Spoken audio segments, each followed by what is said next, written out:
In every humdrum life, there is a muse, someone who ignites inspiration. I had Sally Kirkland.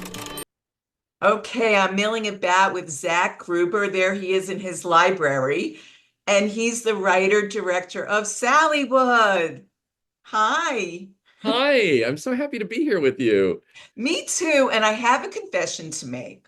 Okay, Robin. I had to Google how to pronounce your name. Yeah, I know. It looks like I'm from Mars or I don't know. It translates so funny in different languages too, but that is indeed my name, Zach Gruber. All And right, so are you named after someone because of the spelling, or tell me actually, about the. yes. So once upon a time in a land called Austria, there was a man named Franz Gruber. Do you know who that is? Yes. So he wrote the Christmas song, Silent Night, Holy Night. Oh yeah. That was my grandfather. 7 generations ago, he wrote that song. In German, it was Stille Nacht, Heilige Nacht. And Wow. yes, and people know it and love it in every language. But his middle name is my first name. So, long story short. Anyway, that song is my family song. It's uh Christmas is in my blood, let's just say. Oh, I can only imagine it must be sung every single Christmas in a very special way. I listen every time I hear that song, it's like I swear it's like a message from God. It's like a message from an angel looking at me. It's such a special thing. And I especially love hearing it, which isn't very often in the German language. It's just really beautiful, Ah, the language it was written in. So well, I didn't expect to hear that, Zach. So that's a great story. I'm full of really good stories. Yes, you are. So tell me about your little backdrop. Backdrop, where are you exactly? Okay, so in downtown Vero Beach, Florida, of all places, see my alligators? I'm dressed very Florida right now. I inherited, I guess you could say, this library of art books. It's thousands of art books that span the entire history of art from Wow. prehistoric times to modern times. And the whole town comes here and checks out these art books. So basically, there was a library in town housed in our art museum.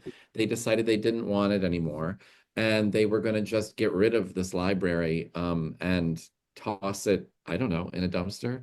So I decided, no, no, no, I'm going to save this. I guess I'm a librarian now. I mean, I'm doing this completely altruistically just because I love books. And I love, which is this perfect segue into Sallywood because I'm a writer Exactly. in that movie. And I love actual, paper. Like, okay, look at this, Robin. This is most people put this in their phone. No, I I do the same thing, Zach. I have a calendar book where I Yeah, write all my stuff down yeah. week by week. And this is my brain, my whole Very brain old is school. in this book. Old school, the The best only way school, to go. frankly. I Yeah. I don't I mean I maybe I'm an alien, but I much prefer paper and pen than digital. Uh, So do you write your scripts longhand as well? initially, and then because of the way of the world, I type it into my laptop with Final Draft software. But I don't like to read books on Kindle. I really prefer a paper book. On an airplane, I'm always reading a book or two, and magazines. I'm really, I hope it doesn't ever go away. I love the old ways. Yeah, we're kindred spirits, I feel. Are we? Oh, good. Yes, because me too. I love I a was gonna book. do a fancy Sallywood background like you have, but I thought, no, I'll just let people see my book collection here. I And by the like way, it. being an artist, I'm primarily a fine artist. I did all the calligraphy. I don't know if you can see on these signs. Really That's cool. Yeah. exciting that you can see that I actually took a calligraphy marker and did all the actual signs on little pieces of wood so you can see where the books were. I love it. I love it. So Sallywood, obviously this is a true story, right? Mhm. This Yes. is you've been besties with Sally Kirkland? Yes. Yeah. Should I tell you the timeline? Yes, Okay. please. So in 2002, I drove to Los Angeles, hardly knowing a soul, and met Sally Kirkland. Okay, that was where the actual story took place, was 2002 into 2003. Okay. And then in 2000, fast forward, uh, 14 or 15, I wrote it into a screenplay. I wrote the story of my meeting Sally and working for her into a screenplay. Um, as an exercise, kind of, to see how would this be as a film. I presented it to Sally in 2014 or 15. I think it was 15. And she said, give me the weekend to read it. And I said, okay. And then she read it. She goes, oh, you wrote me as the world's biggest narcissist, and I can't wait to play myself this way. And I went, oh, great. Does that mean you're in? And she goes, yes, I'm in. And I thought, oh, great. I already have my lead actress. I have my script. Now I just need everything else. Right, as Which you is a do. lot of things. But she said, I want you to film in my apartment because a lot of the scenes take place in her apartment. That's her actual apartment in the In her movie. bed. In her bed, Yeah. which the whole of Hollywood has slept in with her, and including me. And actually, this is crazy but true. The lead actor who plays me in the movie, Tyler Steelman, who's on the poster right standing right behind your head, he was auditioned on her bed with her. She insisted, like, I want to do these auditions on my bed. It's just easier for I me. love it. It's like having breakfast in bed, auditions in bed with Sally Kirkland. There's So a show there. we there is a show there. And you know what? It became such a normal thing in my life that I thought it was completely normal. Like Mm, I didn't even think this is so crazy that we're having strangers, actors, young actors coming to lay in bed with her to do this audition. It just seemed completely normal to me because that's how deep into her world I was. So I we had cameras and lights all around her bed. Me and my producer and whoever else were sitting there watching these actors come and go from her apartment onto the bed, and we'd be like, that one was good. Oh no, that one wasn't as good. But when Tyler came on the bed, uh, he when was he a was good on the bed, spooner. when Tyler was on the bed with her, it was just magic. It was like it was this chemistry and harmony that they were just riffing with each other like good tennis players playing tennis. Like, they were just making each other, they were bringing out the best in each other, and making me laugh. And I just looked at my producer and went, that's my mouth going, oh my gosh. Yeah. And like basically going, it's him, you Well, know? he kind of looks like you a little bit, wouldn't you That's say? funny. Like a younger version of you, perhaps? It's funny that you say that because a lot of people have said that and they're like, oh, he captures you. He is you. He looks like you. He acts like you. I'm like, really? Because it, that's just chance. I mean, that's just incredible because we didn't even rehearse. We Mm, didn't have time. We cast him and then like I'm not even kidding. It feels like less than a week later we started filming. And there was no time really to rehearse because we were still auditioning other actors and getting other pieces in place. And I just was like, he's got a script to memorize now. Like, let's just hope this all works. yeah. So I'm really happy that people see such a connection between he and I. I love him, by the way. We've Oh, become I very, adore him and I adore the movie. And I was just thinking, you've got so many wonderful connections. I mean, you must know everyone in Hollywood. yeah, no, we lucked out, honestly. My first feature film, and I have four Oscar nominated actors, one Oscar winner, Keith Carradine. He won an Oscar for Nashville, Yeah. actually. So yeah, I have just this great array. It's kind of like making a movie. See, I'm a painter, so I think of things in terms of making art. And when you're making a painting in your art studio, you have 50 million colors to pick from. And actors, I see them as like my special, beautiful tubes of paint. I'm like, I want this color, I want this, I want her, I want him. And then you work them together into a composition that, you know, you hope and pray is going to be something beautiful. And so thank you for responding so well to the film. Oh, and a lot of people responded well, Zach. I think you won like you were the darling of the film festival circuit. I'm just thrilled. Listen, It took Yeah, a while we though, yeah. so far we've won almost 40 film festival awards. And and counting. But I think the greatest thing for any creative person is to create something that an audience responds to, Yeah. and emotionally connects with. That's the best you can hope for, whether it's a song and you're a musician, or a painting, or a film, or a piece of writing, whatever it is, and that you emotionally connect with it.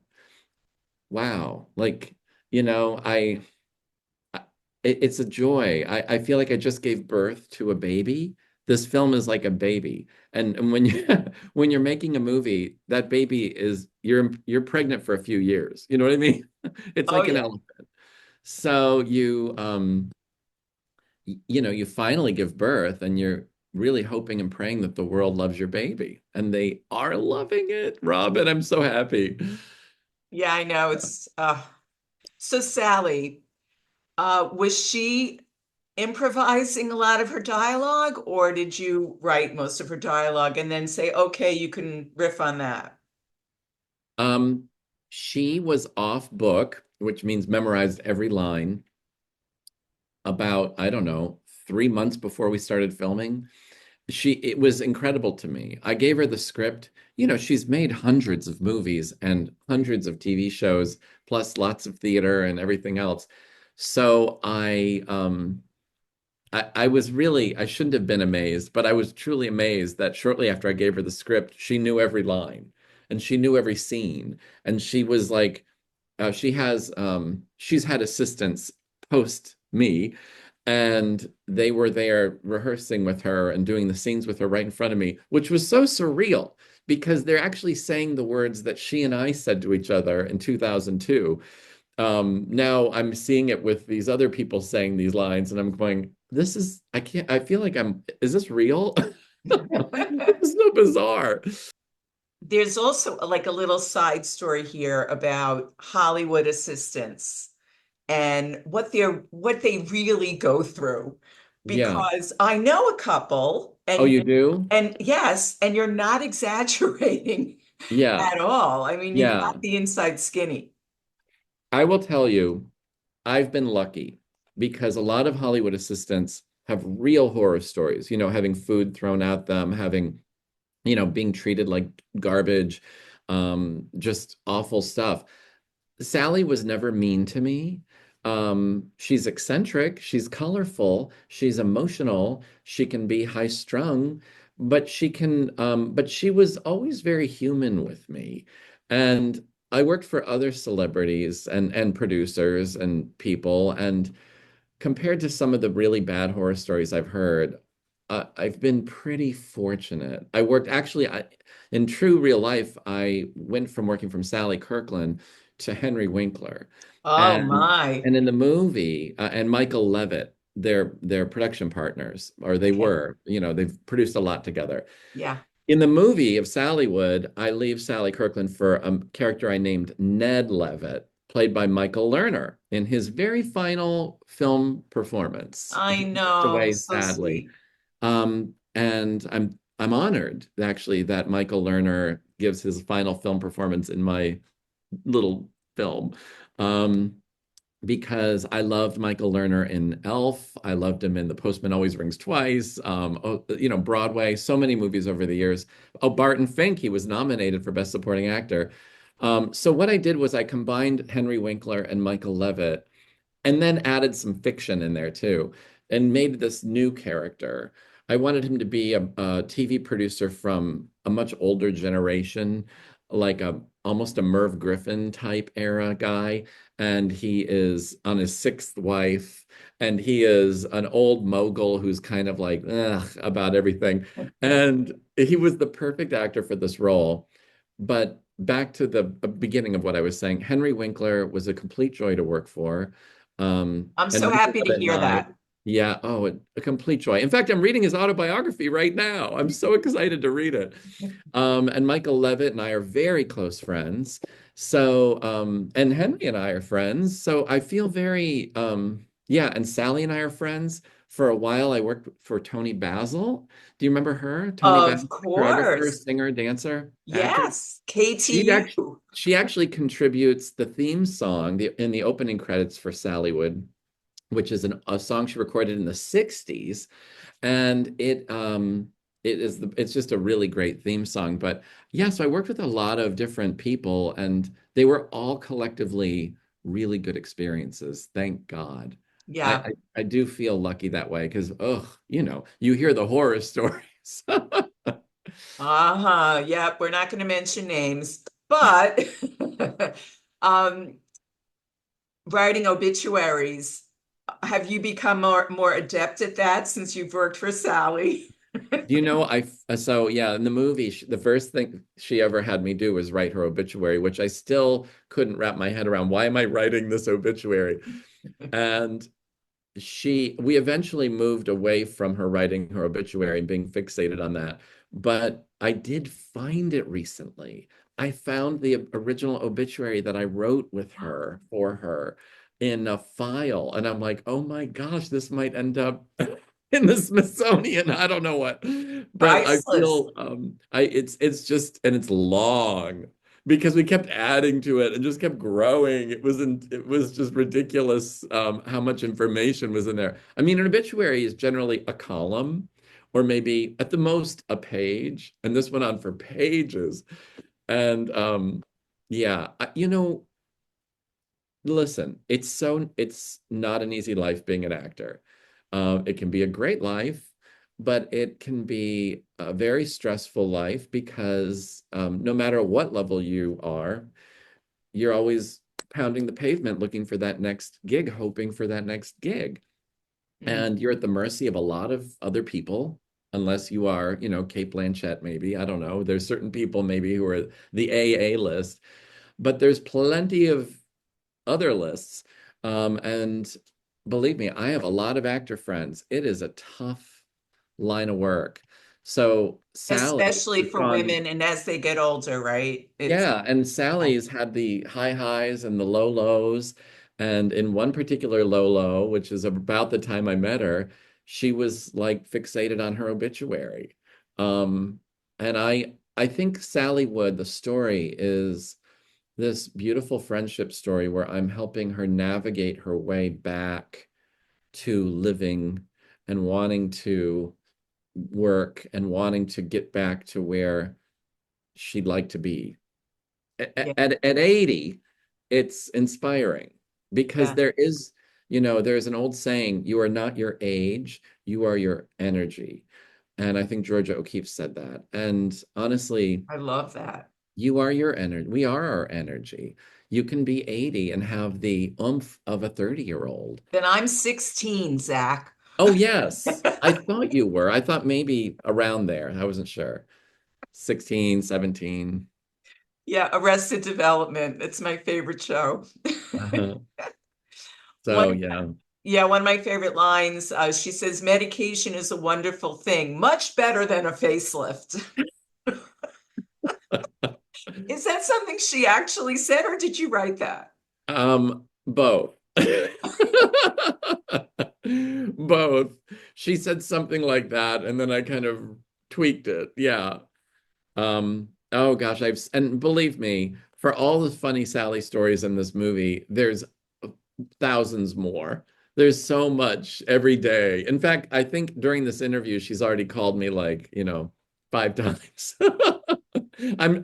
People say, how long were you her assistant? I'm like, I think I'm still her assistant. I don't know. It never really ended. Yeah, so maybe there's a part two in the works, a There, sequel, if you will. there could be. I do think that the way that the story evolves on screen, there could be so many new avenues with where to take it. Um, yeah, yeah, I like that. I like that a lot. I'm more interested in life and hope and friendship than I am about death or dark, harrowing subject matter. I love comedy. I really only want to work at making comedies.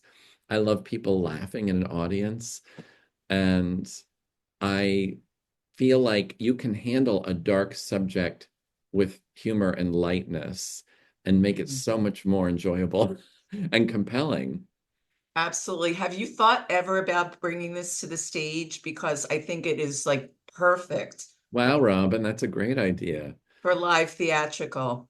I love that because there's a lot of interiors and there's, a colorful. I'll help you produce it. Oh, thank you. So what do you hope audiences come away with after seeing Sallywood? I think you gave us a little hint, a couple of minutes ago, but expand on that. What do I hope audiences Come away with. come away with? Yeah. Yeah, I really feel like the audiences so far this year have come away with a great warm feeling, a great warm and a hopeful warmth. They also learn about Sally Kirkland. And, through the movie, she's confused with Sally Kellerman. People don't quite know how to place her. She feels forgotten about. And I feel like here I am giving her a spotlight and a chance for people to learn about this great woman of our age who's basically, she started with Andy Warhol in the 60s in his experimental films. Yeah, I mean, and then working through every decade, Charlie's Angels, Three's Company, all the way into the 90s. She was on Murder, She Wrote. She was on Law and Order. She was in Bruce Almighty. And now she was just an 80 for Brady last year. There's a huge span of years there and decades that not many people can say, yeah, I started with Andy Warhol and I was just an 80 for Brady. And now Sallywood, which who knows how far Sallywood can go. With a 1 week cinema engagement that we have upon us, we qualify for awards season. And wouldn't that be lovely? I really feel enormously hopeful. I think audiences feel that way when they come out of the film. And warm and good. Like, yeah, at any age, I can triumph and get back in the game. Absolutely. Well, Zach, it was lovely speaking to you. Thank you. Have very happy holidays. Thank you so much, Robin. You too. Yeah, Yeah. And I really appreciate this so much. Let's be in touch. definitely. I don't know where I belong anymore. You came into my life and you brought me hope. Fathers of God! Just because the rest of the world forgot about you doesn't mean I ever will.